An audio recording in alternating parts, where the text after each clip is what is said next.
Hi everyone. Welcome to the Empower Sounds podcast. My name is Mahika, and this podcast is all about sharing the inspiring stories of women from all walks of life and celebrating their successes whilst diving into the mindsets behind their mission, their journey, and how they got to where they are today. Today, I'm joined by Laura Cooper-Jackson, Managing Director of Industrial Signs, one of the UK's leading manufacturers and installers of high-quality signage. Laura talks about what it's like to take over the family business and how to make career switches from one industry to another. Her interview is filled with incredible insight on both navigating the family and the workplace, and I really urge you to listen to this episode as there's so much interesting insight. Amazing. Well, Laura, welcome to the Empower Sounds podcast. Could you please tell us about yourself and your family business? Yes, well, thank you very much for having me. So my name is Laura, and I am 31, just turned 31. I'm a mum to a very cute little boy called Jensen, who is my absolute world. And I took over my mum and dad's family manufacturing business about 5.5 years ago now. So I, on a daily basis, run a team of 29 people, and we're based in Peterborough, and we are the largest sign manufacturer for the UK currently. That's incredible. Can you please tell us about your journey into working with the family company? Because if I'm correct, you started in marketing and sales working with Grazia magazine. So how did you transition from that into working with the family business in the manufacturing industry? I did. That is a really good question because they are two very different jobs, very different industries, very different roles. In fact, I'd say they're probably different in every way from a day-to-day activity point of view, but there's a lot of crossover in terms of skill set and kind of trying to take experience from one industry to another. So my mum and dad set up Industrial Signs when I've just been born really. The business is about to turn 30 next year, which I'm going to have to plan a very big celebration party for. It's a very big milestone for us. So I've always grown up around my dad being the entrepreneur, taking risks, having that stress of running his own business. And he always says this age-old saying, which was, you never get rich working for anyone else. And he clearly had the passion and the vision and the drive to go and create something all by himself. So I've always grown up around the fact that he's putting in the hours and working really hard. And I originally wanted to do something completely different. I originally wanted to be a midwife. I'm absolutely fascinated by all things birth and babies and love being a mum. It's a really big part of me.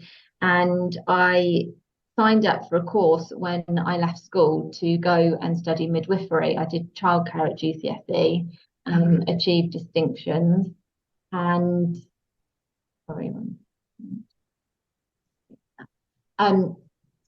I achieved distinctions at GCSE level for childcare. Signed up to be a midwife and study a midwifery course, but was told 2 weeks before the course started that there was not enough people for the course to approve the funding. There needed to be 9 people on the course and only 6 people applied. So with 2 weeks to go, and I thought my career was set, I got this kind of spanner thrown into the works and had no idea what I wanted to do if it wasn't midwifery. Circumstances meant that I took a business studies course instead and kind of fell into this passion for business, working, earning money, setting goals and achieving them, working out strategy, and really actually ended up finding what I think is my true passion. And I was really lucky that we had some family friends that lived in Dubai.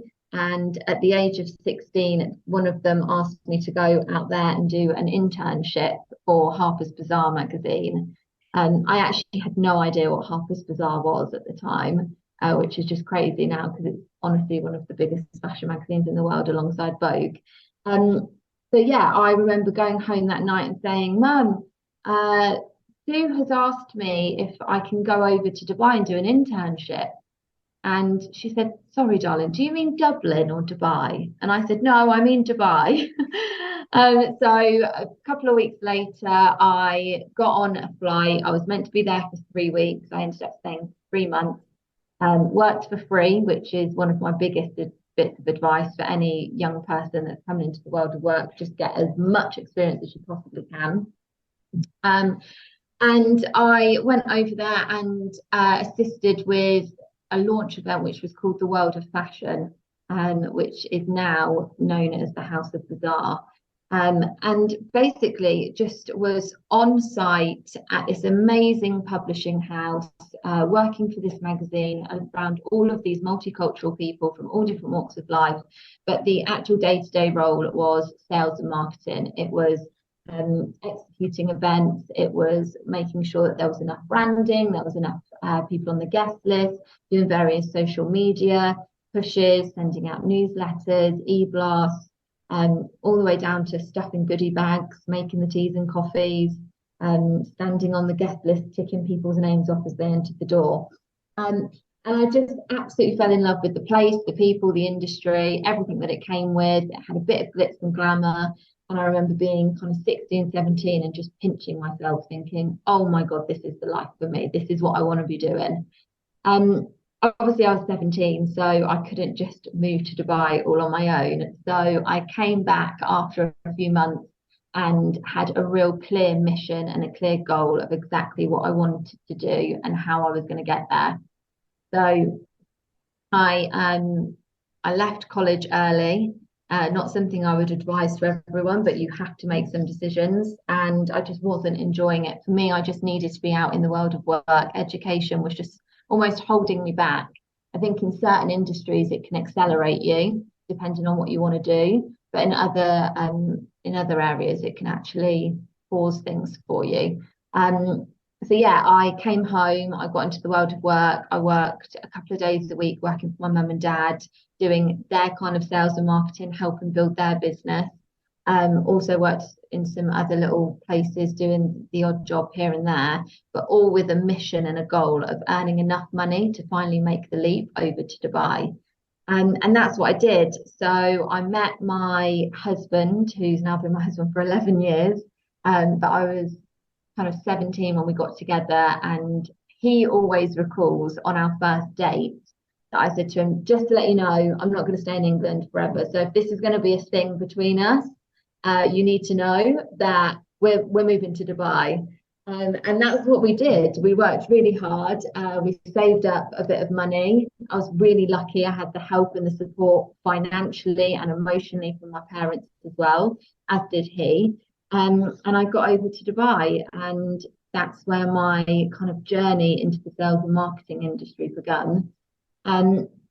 I worked for Grazia for 6 years. I started as a sales executive selling advertising space. It was blood, sweat, and tears. It was work hard, play hard. The Dubai as a place is not for the faint-hearted. It is 100 miles per hour every minute of the day, especially in the sales world. You have to schmooze people. It's not a standard 9 till 5. You're answering your phone at 2 a.m. You're at events. You're working the room. You have to be confident. And my biggest bit of advice to anyone that was starting out in a new industry, in a new job, was to always say yes. No matter what it was, the answer was yes. Even if you're absolutely exhausted and you've been invited to some event that you really can't be bothered to go to, just say yes, because when you get there, you don't know who you may meet. And yeah, I worked really, really hard. Had the odd setback, feeling homesick, being young in a new country, not knowing anyone. It was a culture shock. But I kind of grounded my roots there, laid my foundations. And it sounds really cliche, but I really feel that I did all of my growing up during those 6 years.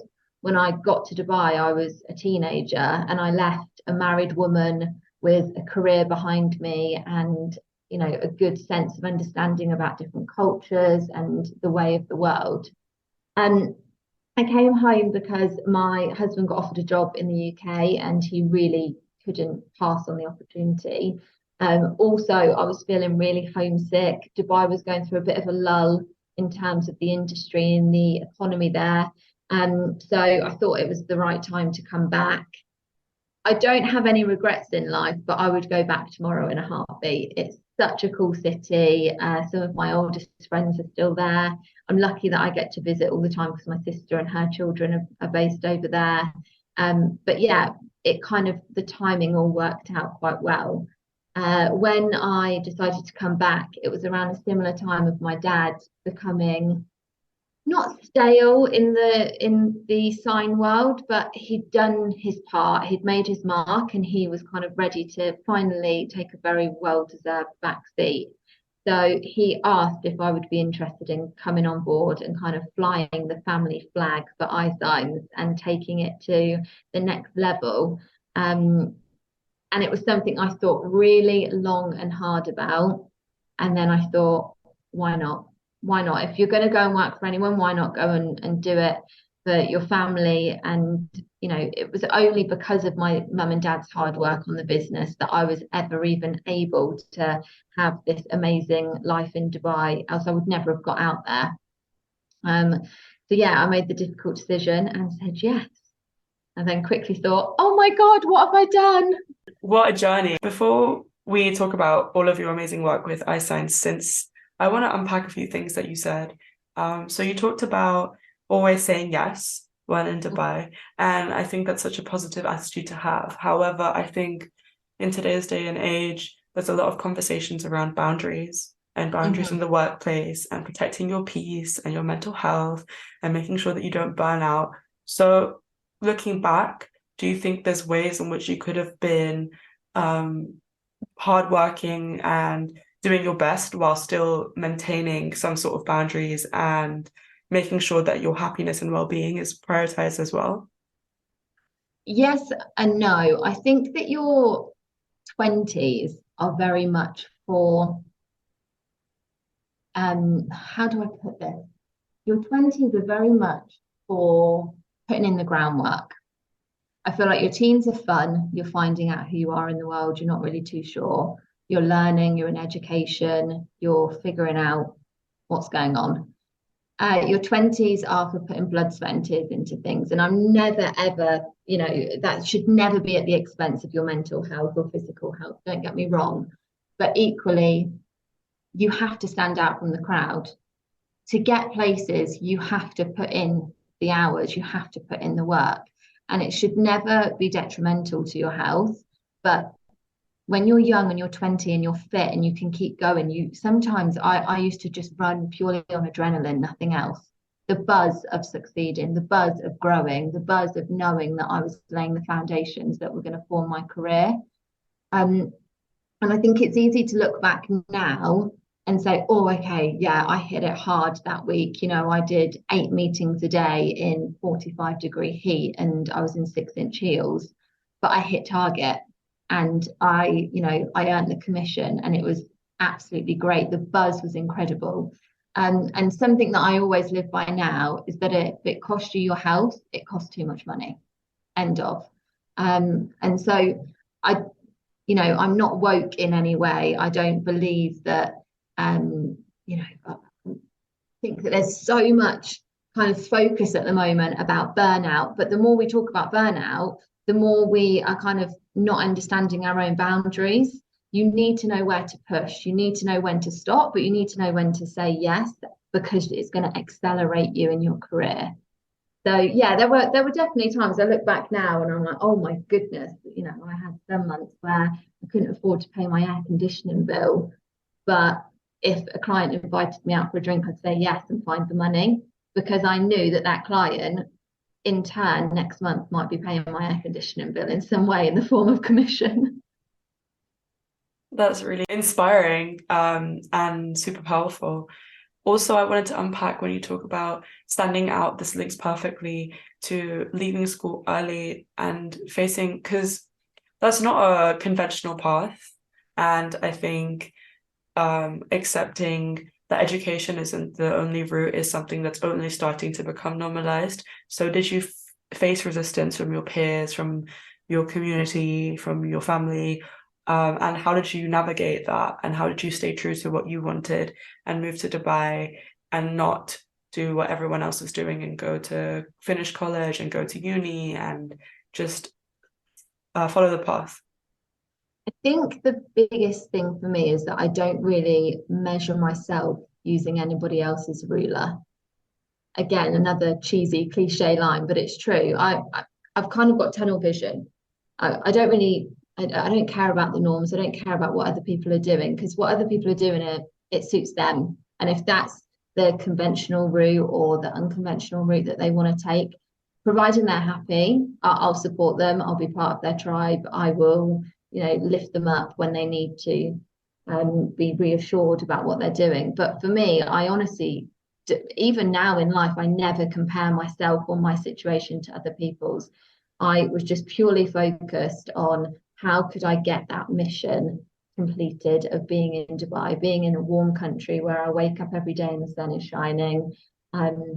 Tax-free cash. Obviously, I used to hear my dad all the time throughout childhood moaning about the tax man, which is a real big pressure on business owners. And yeah, I think that I just stayed focused. I'm sure that, I'm 100% sure I had people around me that probably said, oh, this is never going to work, or God, what, probably said to my mum and dad, why have you let her do that? She needs to be going to university, she needs to be doing that. But I can honestly say, I think that my mum and dad just believed in me. I think that they saw my ambition, they saw my drive, and I'm a bit of a force to be reckoned with. As soon as I've made my mind up on something, there's nothing going to stop me. Again, that's so amazing. What would you say to our listeners who don't have that ability as intuitively and are trying to learn how to not compare themselves and how to stick to what they want and not get swept into others' opinions? It's all about your gut. Follow your gut, follow your instinct.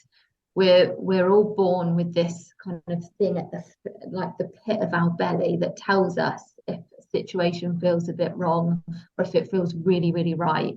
And that's not just in business, in personal life, in relationships, in parenthood, and your maternal instinct. Your gut is always correct. Listen to what it's telling you. If it doesn't feel right, if it sounds too good to be true, it probably is. And you're the master of your own destiny. If something doesn't feel right, pause, hit the reset button, take a step back, take 5 minutes and think, whoa, is this going to serve me long term? Is this going to make me feel good at the end of it? Am I going to go to sleep tonight feeling like I've achieved something? And there's days even now I go to sleep and I think, oh, I've had a really unproductive day today, or I should have managed that situation a bit differently. Next time I need to make sure I do this. And I don't know whether I communicated myself in the best possible way on that situation. Tomorrow I'm going to make it right.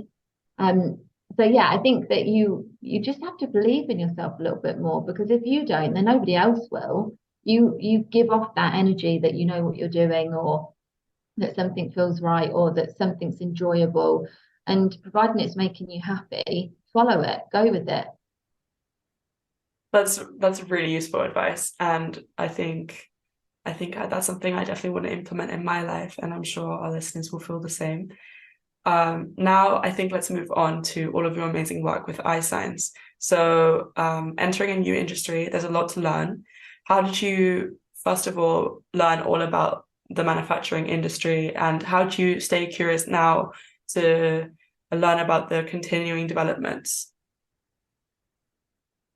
Okay, so when I first made the decision to take over eye science, I probably naively now, when I look at it, bought every single book and read every single forum online about how to take over the family business. Literally, I bought the book, How to Take Over the Family Business for Dummies. And I was reading all these textbooks, and it was saying about, working out the fundamentals of manufacturing, the fundamentals of the wholesale business, how to manage staff. And I think that probably 2 weeks in, I went home to my husband and I said, no, this isn't working. I'm not a quitter, but no, my gut is telling me, my gut was telling me at the time, this isn't for me. I just can't do it. He gave me a bit of a pep talk and he said, just give it 1 more week. Just, don't make any rash decisions. Just go back to basics, get rid of the books, life isn't a textbook. Just let's follow your gut and tell you what, you're saying that it's not working because you're following all of these rules and these steps that you've been reading about. So I said, okay, right, that's what I'll do. I gave it one more week. I finally threw out all the textbooks and I thought, right, I'm going to do it based on my experience and what I think I know. And if I'm totally honest, I was winging a lot of it. I came into this industry in a business where most people had worked for my mum and dad since I was 5, 6, 7 years old. Some of them still are here. They've seen me grow up. They've seen me from a little girl all the way up to where I am now. And coming in as a position of authority and being expected to be, to know what you're doing when probably you don't. I'm good with people. I can manage people. I'm good at communicating. So I think that that's probably the best thing that I worked on. Was if I wasn't sure on something, I just was honest and said, look, you'll have to bear with me. I don't have all the answers, but I'll come back to you. But yeah, I feel that there was a real turning point in terms of getting rid of the textbooks and following my gut. I got down with the nitty-gritty. I spent a day in every single department, actually learned the basics of making a sign. I was sanding down little labels. I was making the teas. I was answering the phones, really kind of tried to prove to these people that were now forming part of my team and my tribe and my allies that I was one of them. And people are scared of change. People don't like, especially people that have been here for as long as what some of those members of staff have. Change can be scary. It's easy to do what we do every single day because it's fear of the unknown. So when I came in with my ideas and the fact that I wanted to take the business from this kind of 10, 12 member of staff, family run business into my idea of like this huge empire one day, I think they all just absolutely went into panic mode. So yeah, I think that I integrated with the team. I tried to show them that what I was doing was going to benefit them in some way, and it might take time, but they just needed to bear with me and trust me. It was really, really tough. I think it was probably the toughest 2 years of my life, the first 2 years that I took over Einstein's. A real turning point as well was when COVID struck. It was almost like when the going got tough, the Coopers got going. We furloughed all the staff and it was just me, my mum and dad, who, by the way, had taken a complete backseat from the business. They were back at the helm with me, and my dad was back on manufacturing all these signs. My mum was picking and packing little labels in the warehouse, and I was doing everything else, the sales, the marketing, answering the phones, doing the invoicing, the accounts, you name it.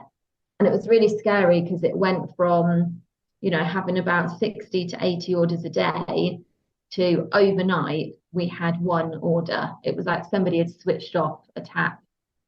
And, it's easy to go into panic mode. And even though underwater, I was completely flapping and panicking, above water, like looking out to the rest of the team, I was like, we've got this, don't worry. I will do everything I can in my power to make sure that when this whole unprecedented event is over, you guys are still here and you're still safe and you've still got a job because you're my people. You're the family in the family business. Without this and you guys, we don't have a business.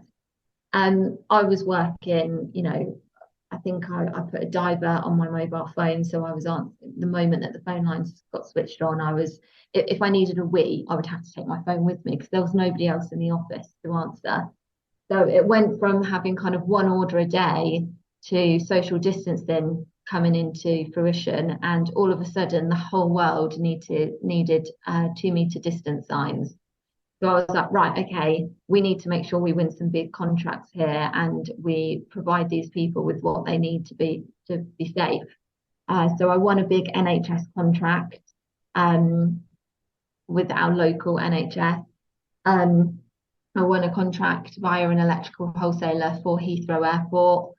So all of a sudden, these orders started coming back in, and bit by bit, I needed to bring in key members of the team that I know could deliver and work hard. in really stressful times. So I think that really proved my worth and showed the rest of the team that I wasn't just the boss's daughter coming in to have a bit of a jolly. I, I'd spent 2 years really getting to know what it was that I needed to have, what skills I needed under my belt to be able to successfully run this business and take it to the next level. Now we've got, a lot more staff. We've doubled our footprint in size. Any profit that we made in the year or two of COVID went straight back into the business. And I was updating them. We had a group WhatsApp every single day. I was like, hi guys, we've got 7 orders today. Oh, we've got 20 orders today. Oh, we're back up to 30 today.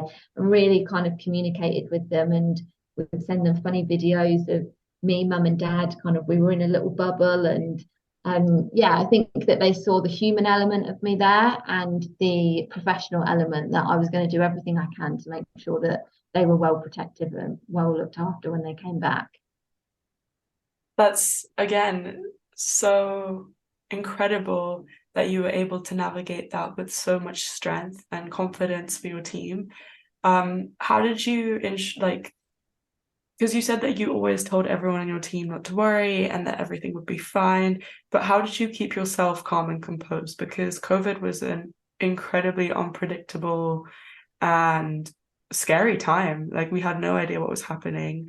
We were suddenly locked in our homes and we had no idea when it was going to stop. How did you tell yourself that everything was going to be okay when things were tough? I always have a funny one-liner, which I say to all of the team whenever we're having a bit of a stressful day or a mad 5 minutes where the phones have gone a bit crazy, or, on the rare occasion that an order has gone wrong. I always say to them, guys, we sell signs, we don't save lives. During COVID, I couldn't use that line because some of our signs may have actually saved lives. So I think I just went into autopilot. I think it's only now that I look back with hindsight and see kind of that COVID pandemic year and a half as kind of one lump time in my career where I'm like, wow, I was really calm. And I'm always quite good in an emergency. I like to think I don't panic. I'm very much of the nature that after the event, I'm like, whoa, that was really scary. That was really tough. And that's probably what I went through. Once we got a bit of normality back, I think I looked back and was like, wow, I can't believe we just climbed that mountain. But when you're in it, you just have to be resilient.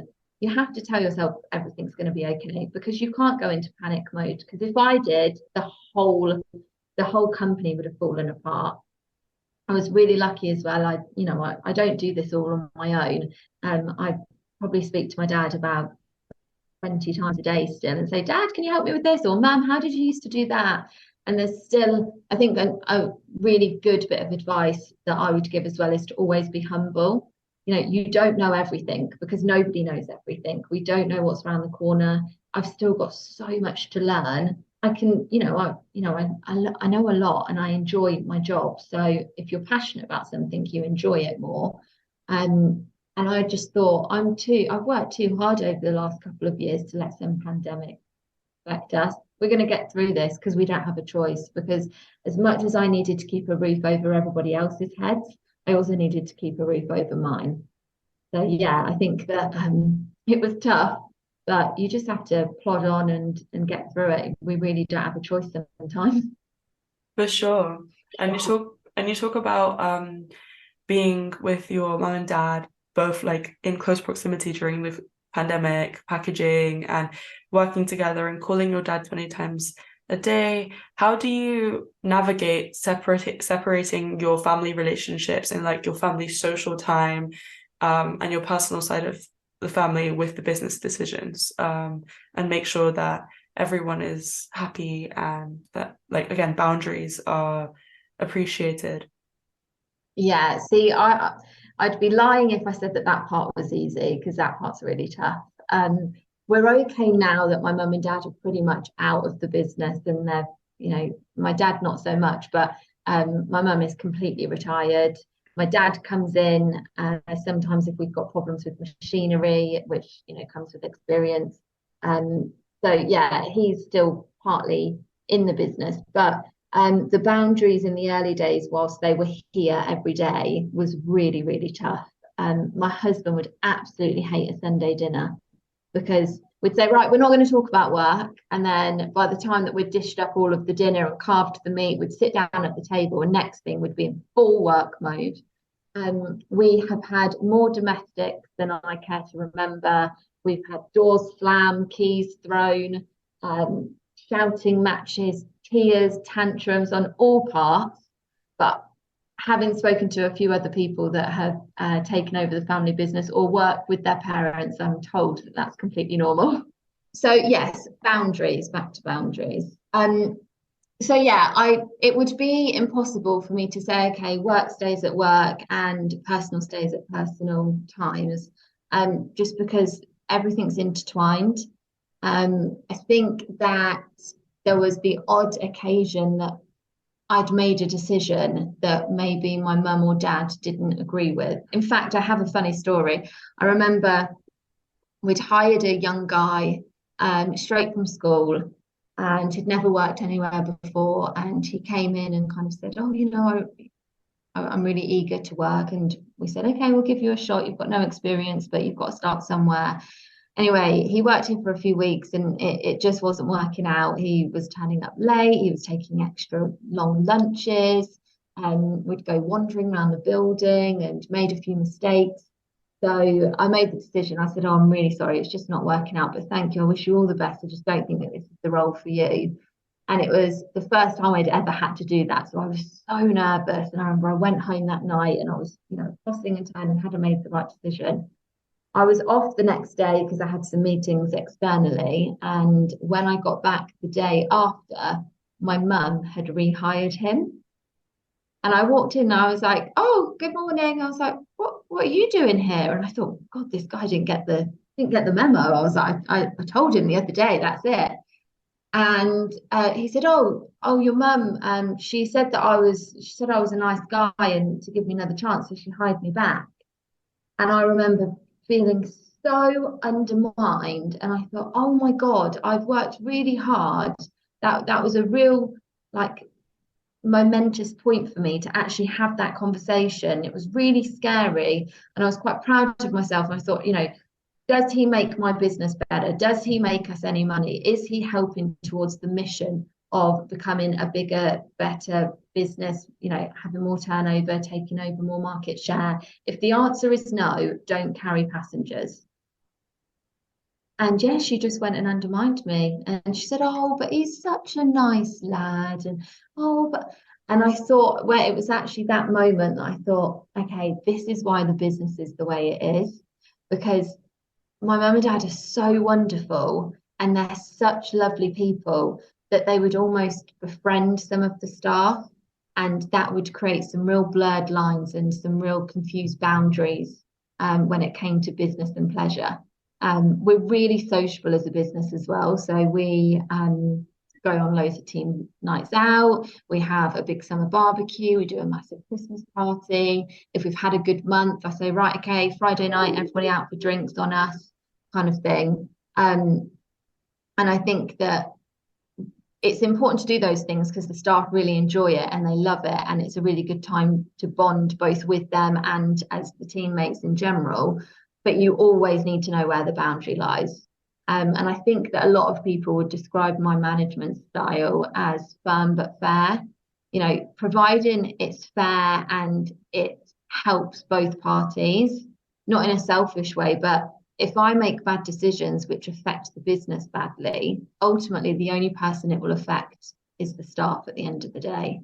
So, sometimes I probably, make decisions where people think, oh, that's so unfair. I wish we could do this, or I wish we could get this new product or launch this or have these company cars or do whatever it is. If I was to make those decisions 5 times a day, at the end of the year, we wouldn't have a business.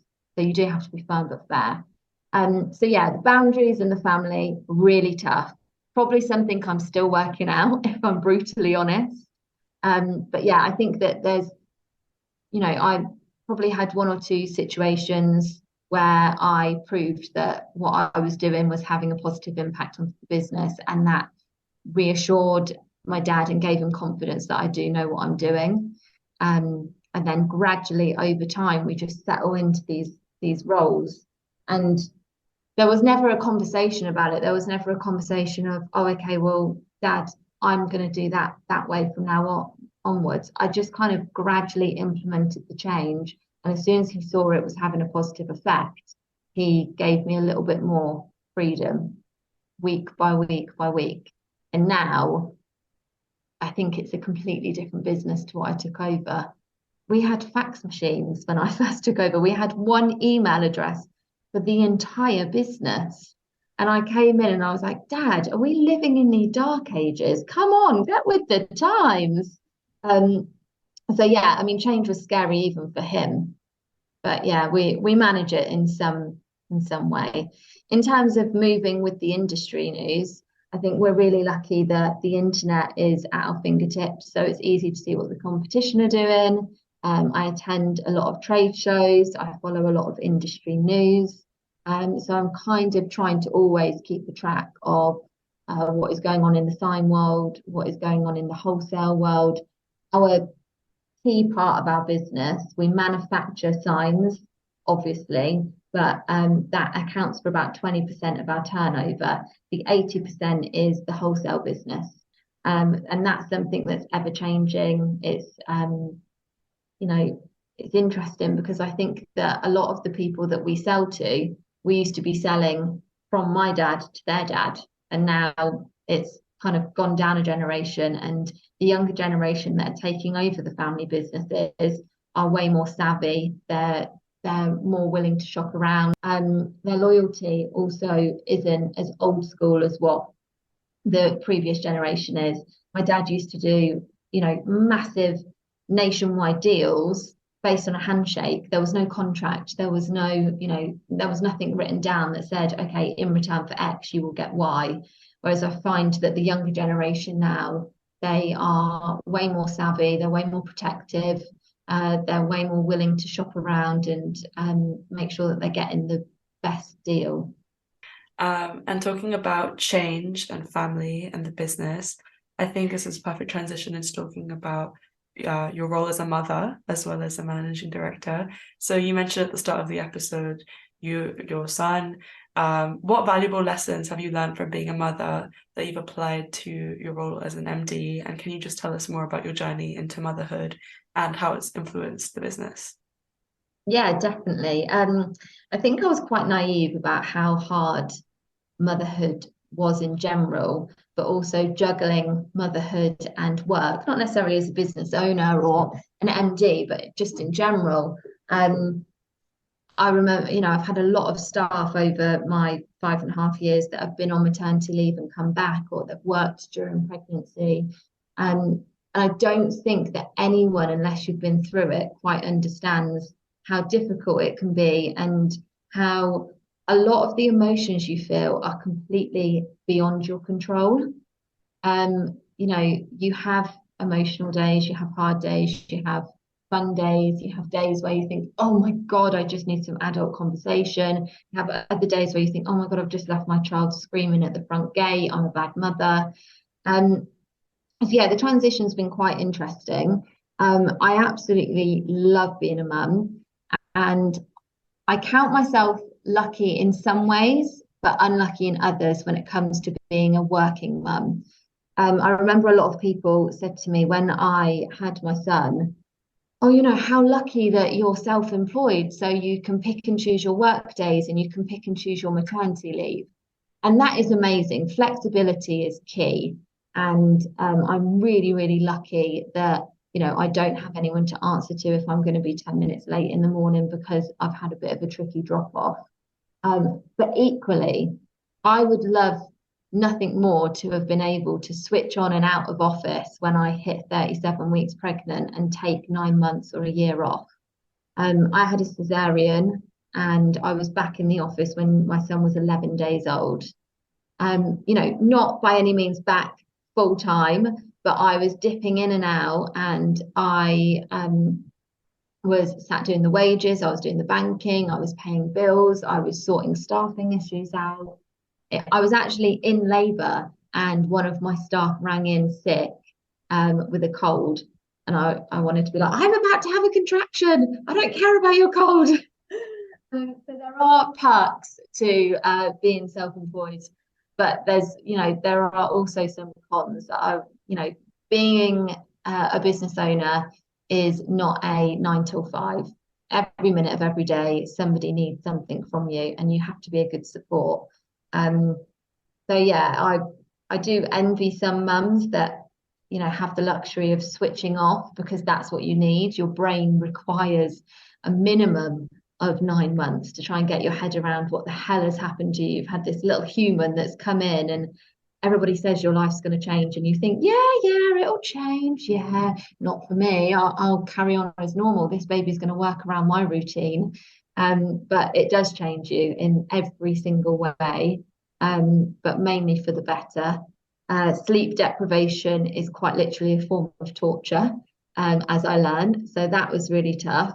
But I think how it's changed me is, with my staff, I am way more understanding now. Not that I was ever tough before, but I just get it now. I get that flexibility with your kids, it is just if you have a job where your boss is flexible and understanding when it comes to your childcare, I think that you're very, very lucky, because I can imagine there are some companies out there that are very rigid with their policies, and being a mum is stressful enough. You don't need that added in the mix. But it is a very rewarding job. It's a very demanding job.